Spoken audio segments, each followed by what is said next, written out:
Втора глава – през годините на атеизъм. Втора подглава – Моят кръст идва.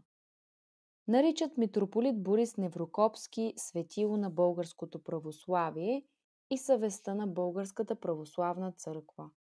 Той водел свят живот и предузнал своята мъченическа смърт. Забележително е, че през 1931 година, когато бил възведен в монашески чин от видинския митрополит Неофит, в словото отговор казал молитвено: Господи, укрепи моята душа, за да стане достойна да бъде разпъната на Твоя кръст.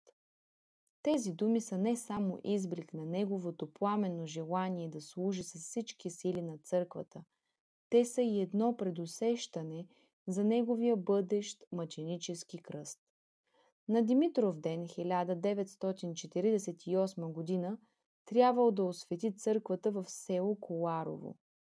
Преди да тръгне от София за Горна Джумая, Благоевград, се отбил в дома на аптекарката Ангелина Петрова. Казал й, че дошъл да се сбогува.